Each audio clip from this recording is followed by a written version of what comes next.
اعوذ باللہ نحمده ونصلي على رسوله الكريم اما بعد فاعوذ بالله من الشيطان الرجيم بسم الله الرحمن الرحيم رب اشرح لي صدري ويسر لي امري واحلل عقدة من لساني يفقهوا قولي۔ ہماری آج کی گفتگو کا موضوع ہے صبر و برداشت۔ دنیا کی زندگی میں کوئی انسان بھی رنج و غم، مصیبت و تکلیف، آفت و ناکامی اور نقصان سے بے خوف نہیں رہ سکتا۔ ہر انسان پر کسی نہ کسی وقت ایسی چیز آتی ہی ہے جو اسے ناگوار ہوتی ہے، جو اسے ناپسند ہوتی ہے، اور یوں بسا اوقات انسان کو ناپسندیدہ حالات میں ڈال کر اس کی آزمائش کی جاتی ہے۔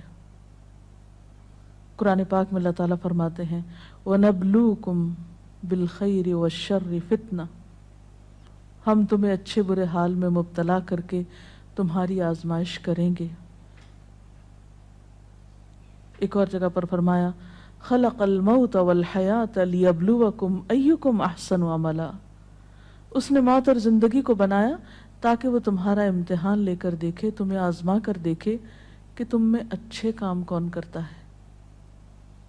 اچھے وقت میں، اچھے حالات میں اچھا بننا، موافق ماحول میں، خوشگوار حالات میں، یہ مشکل نہیں ہوتا، لیکن اس وقت اچھا بن کے دکھانا جب انسان پر ایسے حالات آئیں جو اس کے لیے تکلیف اور پریشانی کا باعث ہوں، اس کی مرضی کے مطابق نہ ہوں۔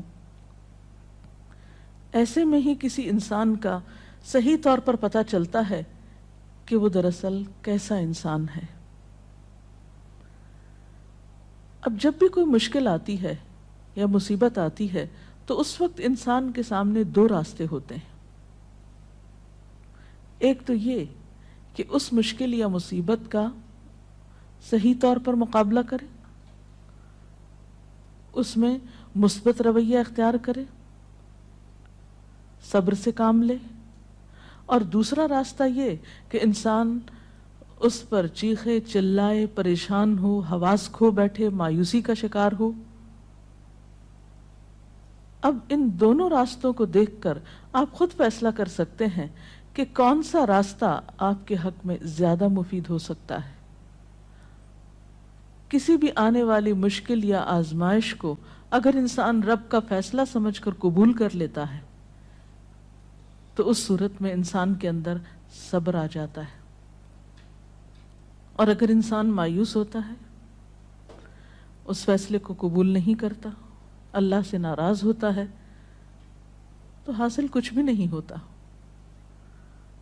اس اجر کو بھی چھوڑ بیٹھتا ہے جو صبر کی صورت میں اسے اس مصیبت پر مل سکتا تھا، اس سے بھی ہاتھ دھو بیٹھتا ہے، اور دوسری طرف مسئلہ حل بھی نہیں ہوتا۔ اس کے برعکس جو لوگ مصیبت پر صبر کرتے ہیں ان کے بارے میں قرآن پاک میں آتا ہے وَبَشِّرِ الصَّابِرِينَ الَّذِينَ إِذَا أَصَابَتْهُمْ مُصِيبَةٌ قَالُوا إِنَّا لِلَّهِ وَإِنَّا إِلَيْهِ رَاجِعُونَ أُولَئِكَ عَلَيْهِمْ صَلَوَاتٌ مِّن رَّبِّهِمْ وَرَحْمَةٌ وَأُولَئِكَ هُمُ الْمُهْتَدُونَ، اور خوشخبری ان لوگوں کو دیجیے جو مصیبت پر صبر کرتے ہیں اور کہتے ہیں کہ ہم اللہ کے ہیں اور اللہ ہی کی طرف ہمیں واپس جانا ہے۔ ان لوگوں پر ان کے رب کی طرف سے بڑی عنایات ہوں گی اور اس کی رحمت ہوگی، اور ایسے ہی لوگ راہ ہدایت پر ہوتے ہیں۔ گویا مصیبت کے وقت صبر کرنے والا اللہ تعالیٰ کی خاص رحمت اور عنایت کا مستحق ہو جاتا ہے۔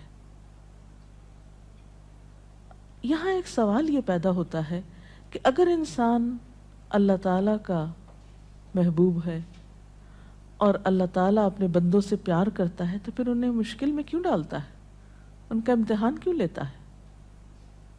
تو بات یہ ہے کہ دنیا میں بھی امتحان کے بغیر انسان کی اصل قدر و قیمت سامنے نہیں آتی۔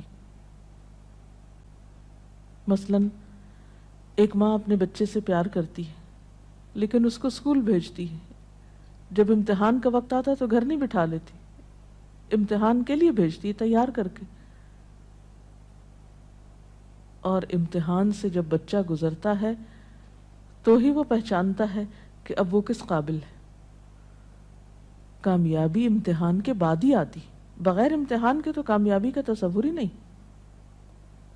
اسی طرح ہم دیکھتے ہیں کہ دنیا کی تاریخ میں جس طرح کے بھی لوگ آئے، خواہ وہ نیک آئے یا بد آئے، اچھے یا برے، انبیاء اور صالحین تھے یا فاسقین و فجار تھے، آزمائشیں ہر ایک کی زندگی میں آئیں۔ اس دنیا میں سب کو امتحانوں سے گزرنا پڑا۔ ہاں، یہ فرق ضرور ہے کہ اللہ کے پیاروں نے اللہ کی طرف سے آئے ہوئے امتحان پر کبھی شکوہ نہیں کیا، بے صبری سے اور جلد بازی سے کام نہیں کیا، بلکہ اس کے برعکس صبر سے کام لیا۔ نبی صلی اللہ علیہ وسلم نے فرمایا کہ اذا احب اللہ قوما، جب اللہ کسی قوم سے، کسی گروہ سے محبت کرتا ہے، ابتلاہم، تو ان کو آزما لیتا ہے۔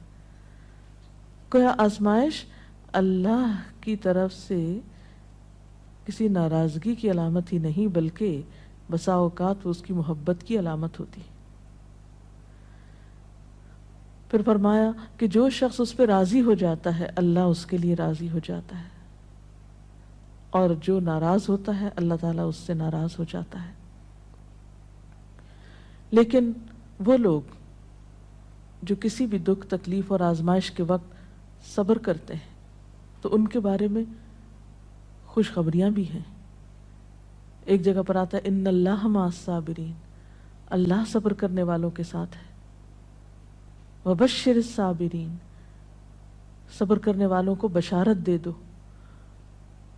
اور قیامت کے دن تو صبر کرنے والوں کا اجر بے پناہ ہے۔ حدیث میں آتا ہے قیامت کے روز دنیا میں عافیت سے رہنے والے جب آزمائش میں مبتلا لوگوں کے اجر کو دیکھیں گے، یعنی قیامت کے دن جو ان کو اجر ملے گا اس کو دیکھیں گے تو تمنا کریں گے کہ اے کاش دنیا میں ہماری جلد کینچیوں سے کاٹ دی جاتی اور ہم بھی صبر کرتے اور آج ہمیں بھی اتنا بڑا اجر ملتا۔ اور اس کے علاوہ جو بھی مصیبت، تکلیف، حتیٰ کہ کانٹا بھی چبھتا ہے بندہ مومن کو، تو اللہ تعالیٰ اس کے بدلے میں بھی انسان کے گناہ معاف کرتا رہتا ہے۔ اس لیے کبھی بھی اس بات پر پریشان نہیں ہونا چاہیے کہ کوئی مصیبت جو آ گئی تو یہ شاید اللہ تعالیٰ کی ناراضگی ہی کا ذریعہ ہے، نہیں، اسی پریشانی میں آپ اللہ کی رضا کو بھی پا سکتے ہیں۔ نبی صلی اللہ علیہ وسلم نے فرمایا جس مسلمان کو کوئی قلبی اذیت، جسمانی تکلیف، بیماری، رنج، دکھ، غم، کچھ بھی جو پہنچتا ہے، حتیٰ کہ اگر اسے کانٹا بھی چبھ جاتا ہے اور وہ اس پہ صبر کرتا ہے تو اللہ تعالیٰ اس کے بدلے اس کے گناہوں کو معاف کر دیتا ہے۔ اس لیے تکلیف مانگنی تو نہیں چاہیے، عافیت کی دعا پسندیدہ ترین دعاؤں میں سے ہے، لیکن اگر تکلیف آ جائے تو اس پر واویلا نہیں کرنا چاہیے، اس کو اللہ کا فیصلہ سمجھ کر قبول کر لینا چاہیے اور اس وقت صبر سے کام لینا چاہیے۔ اب سوال یہ پیدا ہوتا ہے کہ صبر کیا کیسے جائے؟ تو اس کے لیے شعوری کوشش کی ضرورت ہوتی ہے۔ حدیث پاک میں آتا ہے من یتصبر یصبرہ اللہ، جو صبر کرے گا اس کو اللہ صبر دے دے گا۔ تو گویا سب سے پہلے نیت اور ارادے کی ضرورت ہے، اللہ کے فیصلے کو قبول کرنا، ایکسپٹ کر لینا کہ جو ہونا تھا ہو گیا، آپ اسے تبدیل نہیں اب کر سکتے۔ مثلا کوئی شخص فوت ہو گیا، آپ اس کو دنیا میں لا تو نہیں سکتے، اب کیا اللہ کے فیصلے کو قبول کر لیجئے اور اس طرح بہیو کیجئے کہ اللہ راضی ہو جائے کہ ہاں اس میرے بندے نے میری بات کو قبول کر لیا، اس کا برا نہیں مانا۔ پھر اسی طرح انسان اپنے رب کی طرف سے ملنے والی نعمتوں کو اس موقع پہ یاد کرے۔ جب ایک چیز جاتی ہے تو بہت سی ہمارے پاس بھی تو ہوتی ہیں، عموماً ہم اس کے پیچھے تو بہت روتے ہیں جو چلی جاتی ہے، اور جو نعمتیں ابھی ہمارے ہاتھ میں ہیں، ابھی ہمارے پاس ہیں، ان پر ہماری توجہ ہی نہیں جاتی۔ مثلا خدا نخواستہ بچوں میں سے اگر ایک فوت ہو گیا تو باقی تو ہیں۔ اگر خدا نہ خواستہ اولاد نہیں تو والدین تو ہیں، وہ نہیں بہن بھائی تو ہیں، صحت سلامتی عطا کی ہے، ساری نعمتیں اگر انسان ان کا احساس کرتا رہے، ان کا ذکر کرتا رہے، ان کو تسلیم کرتا رہے، تو انسان کے اندر صبر و رضا کی کیفیت پیدا ہوتی ہے۔ اور پھر اگر پھر بھی دل میں صبر نہ آئے تو ان لوگوں کے حالات پر نظر ڈالی جائے جو ہم سے زیادہ مصیبتوں کا شکار ہیں۔ اگر ہم کسی ایک بیماری میں خدا نخواستہ مبتلا ہیں تو ان لوگوں کو جا کر ہسپتالوں میں دیکھیے جو ایک وقت میں کئی ایک بیماریوں میں مبتلا ہیں۔ تو ہمیشہ تکلیف میں اپنے سے بڑی تکلیف والے پہ نظر ڈالیں گے تو اپنی بھول جائیں گے۔ اور اس کے ساتھ ساتھ یہ ہے کہ انسان کو دعا بھی کرتے رہنا چاہیے۔ قرآن پاک میں بھی ایسی دعائیں ملتی ہیں جیسے ربنا افرغ علینا صبرا وتوفنا مسلمین، ربنا افرغ علینا صبرا وثبت اقدامنا، ان دعاؤں کو بھی پڑھنا چاہیے۔ اسی طرح حضرت ابن عباس کا بیان ہے کہ نبی صلی اللہ علیہ وسلم جب کسی رنج و غم میں مبتلا ہوتے تو یہ دعا کیا کرتے تھے، لا الہ الا اللہ رب العرش العظیم، لا الہ الا اللہ رب السماوات و رب الارض و رب العرش الکریم۔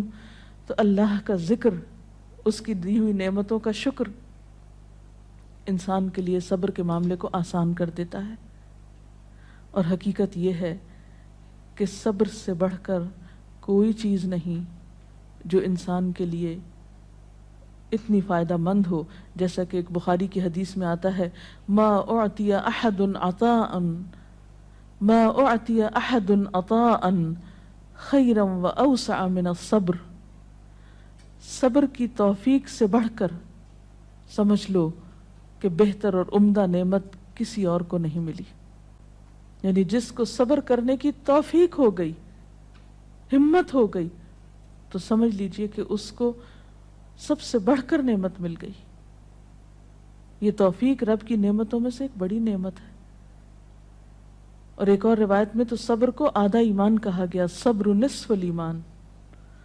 اور مومن کا حال کچھ یوں بتایا گیا، یعنی مومن کی شان، آپ صلی اللہ علیہ وسلم نے فرمایا کہ مومن کی شان بھی عجیب ہے، اور یہ شان مومن کے سوا کسی اور کو نصیب نہیں ہوتی۔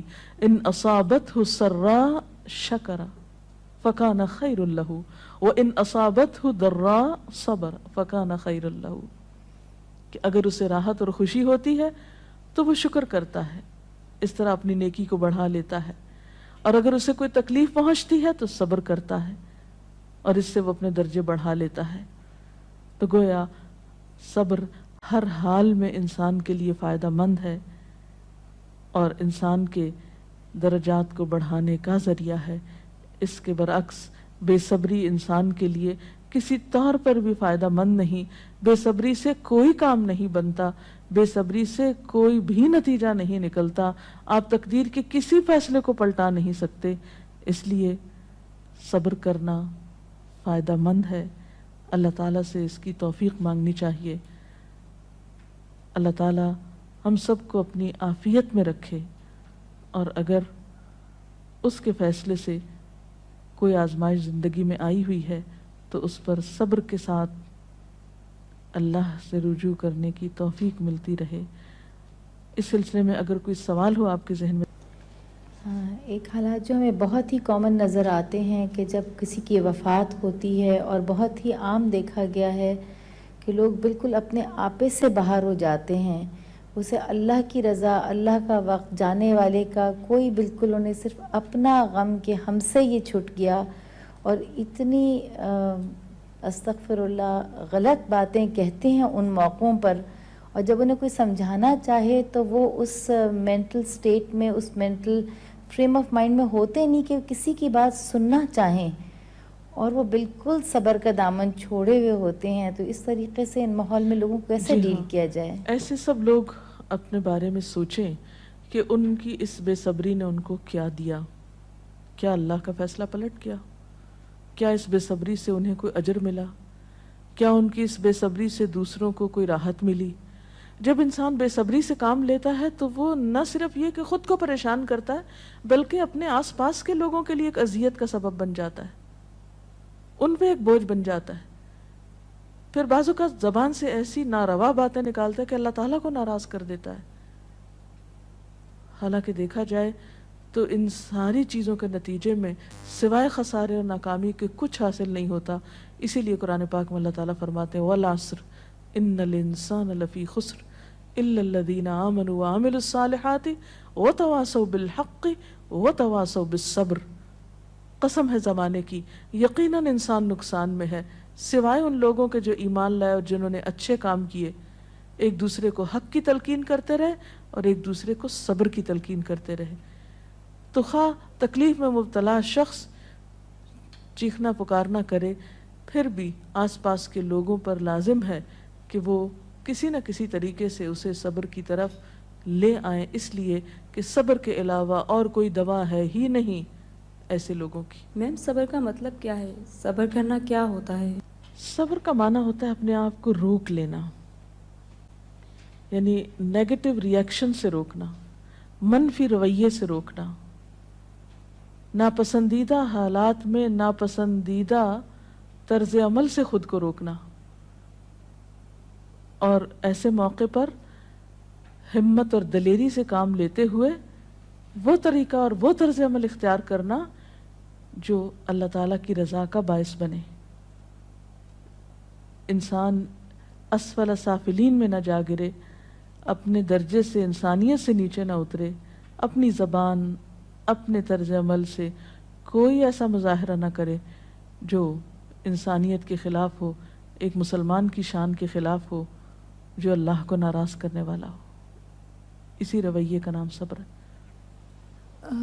رسول اللہ صلی اللہ علیہ وسلم کی زندگی سے میڈم کی مثال بتائیں، جب ان کو کوئی بہت بڑا لاس ہوا ہو یا کوئی ان سے بچھڑ گیا ہو تو ان کا کیا رد عمل ہوتا تھا؟ اس میں ہم بے شمار مثالیں دیکھتے ہیں.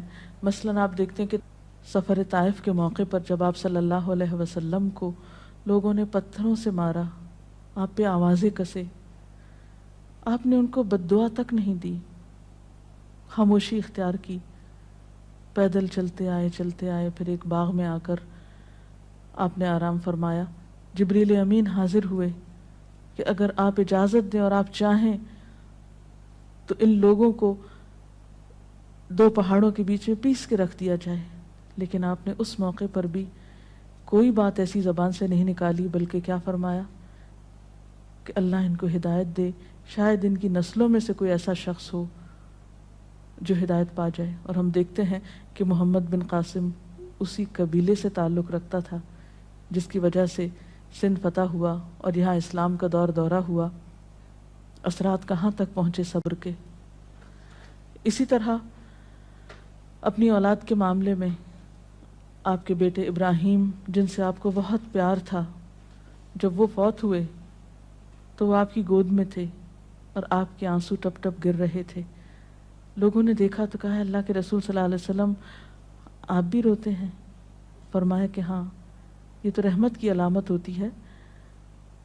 آنکھ آنسو بہاتی ہے، دل غمگین ہوتا ہے، لیکن زبان سے وہی نکلے گا جو اللہ کی رضا ہوگی، یعنی زبان سے کوئی ناپسندیدہ بات نہیں نکلے گی. اسی طرح جنگ احد کے موقع پر جب آپ کا دانت شہید کر دیا گیا، اس موقع پر بھی آپ نے کس طرح صبر و رضا سے کام لیا. تو گویا خواہ کوئی جسمانی تکلیف ہوئی آپ کو، یا اولاد کی طرف سے تکلیف اور غم پہنچا، یا اللہ کے راستے میں جب کہیں ستائے گئے، تو کسی بھی موقع پر آپ نے کبھی کوئی ایسا طریقہ اختیار نہیں کیا کہ جو اخلاق سے کم ہو. اسی لیے آپ کو یہ اعزاز نصیب ہوا کہ انک لعلی خلق عظیم، بے شک آپ اخلاق کی عظمتوں پر فائز ہیں. اور واقعی بہترین اخلاق اس وقت کسی کا پتہ چلتا ہے، اور بہترین اخلاق والا وہی ہو سکتا ہے جو ایسے موقع پر بہترین اخلاق کو ثبوت دے جب حالات اس کے موافق نہ ہوں، اس کے خلاف ہوں، اس کے نفس کو ناگوار ہوں، اس کے لیے تکلیف دہ ہوں، پریشان کن ہوں. جی کوئی اور سوال؟ یہ صبر کے معاملے میں ہم عورتیں جو ہیں عموماً بے صبری کا زیادہ مظاہرہ کرتے ہیں، خاص کر جیسے کہیں اموات ہو جائے یا کچھ ہو جائے. لیکن کچھ ایسی خواتین بھی ہوتی ہیں جو اس وقت بہت زیادہ صبر کرتی ہیں، لیکن پھر وہی ہماری جو ہم عورتیں جو ہیں اس وقت اس کو یہ تانا دیتی ہیں بہت سنگ دل ہے، سخت دل ہے، اور وہ الٹا اس کو متاثر ہونے کے بجائے، اس کو زیادہ اس کو کرنے کے بجائے اس کو تانے دے کے معاشرے میں اس کا جینا زیادہ. تو اس معاملے میں جو ہے امہات المومنین کی کوئی ایسی مثالیں ہوں جو کہ بھئی اس طرح انہوں نے تکالیف میں صبر کیا، اور ہم عورتوں کا ایسے معاملے میں کیا کردار ہونا چاہیے کہ ایسے جو صبر کرتی ہیں خواتین؟ اس میں آپ دیکھیے کہ حضرت ام سلیم ہیں جن کا بچہ بیمار ہے، شوہر بیمار بچے کو چھوڑ کر جاتے ہیں، واپس آتے ہیں تو بچہ فوت ہو چکا ہوتا ہے.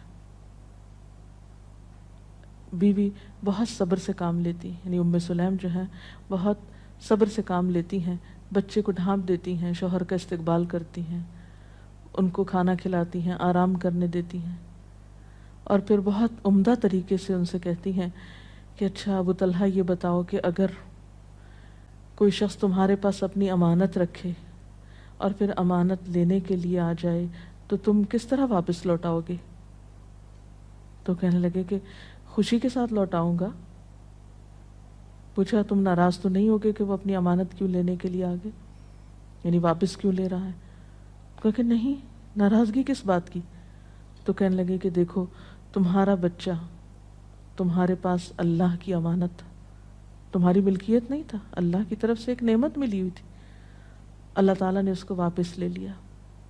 یعنی کس قدر خوبصورت انداز میں وہ اپنے بچے کی وفات کی خبر اپنے ہی شوہر کو دیتی ہیں، کوئی رونا دھونا نہیں، کوئی واویلا نہیں، کچھ بھی نہیں.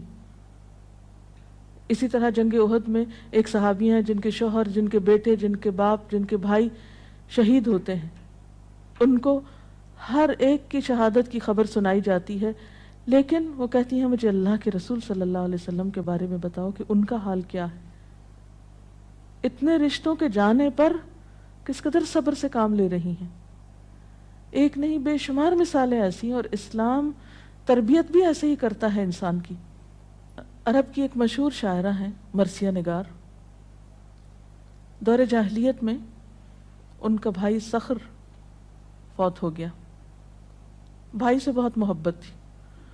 اس کے فوت ہونے پر بہت دردناک مرثیہ لکھا. کہتی ہیں کہ این یجودا ولا تجمدا الا تبکیانی لصخر الندى، اے میری دونوں آنکھوں بس بہتی ہی رہو، کیا تم صخر بھائی کا نام تھا، صخر کے لیے روگی نہیں جو بہت ہی سخی تھا، خود بھی روتی تھی، اوروں کو بھی رلاتی تھی. اور اس کے ساتھ ہی یہ کہ سیاہ رنگ کی کہتے ہیں کہ اس نے چولی پہن رکھی تھی کہ مرتے دم تک نہیں اتاروں گی، یعنی ہر وقت ایک غم کا سمبل بنی ہوئی تھی. جب اسلام لائیں، ایمان لائیں، تو اس کے بعد ایک جنگ میں ان کے 4 بیٹے اکٹھے شہید ہوئے اور ایک آنسو نہیں بہایا. انتہائی صبر کا مظاہرہ کیا. وہ خاتون جو دور جاہلیت میں ایک بھائی کی وفات پر مسلسل روتی تھی، ایمان لانے کے بعد اس پر بھی صبر آ گیا اور اپنے بیٹوں کی شہادت پر اللہ کا شکر ادا کیا. اور صخر کے لیے پھر جب کبھی روتی تھی تو کہتی پہلے تو میں اس کی موت پہ روتی تھی، اب اس بات پہ روتی ہوں کہ وہ حالت کفر میں فوت ہو گیا، اس کی آخرت کا کیا ہوگا. تو جس شخص کو غم آخرت لگ جائے وہ دنیا کے غم بھول جایا کرتا ہے. اور یہ ایمان ہی ہے، سچا ایمان، جو انسانوں کو اندر باہر سے بدلتا ہے. اللہ تعالی ہمیں بھی بہترین مومن بنائے. اس کے ساتھ ہی آج کا پروگرام ختم ہوتا ہے. اجازت چاہتے ہیں. السلام علیکم ورحمۃ اللہ وبرکاتہ. سبحانک اللہم وبحمدک، نشہد ان لا الہ الا انت، نستغفرک ونتوب الیک. اللہ اکبر اللہ اکبر، لا الہ الا اللہ واللہ اکبر، اللہ اکبر وللہ الحمد.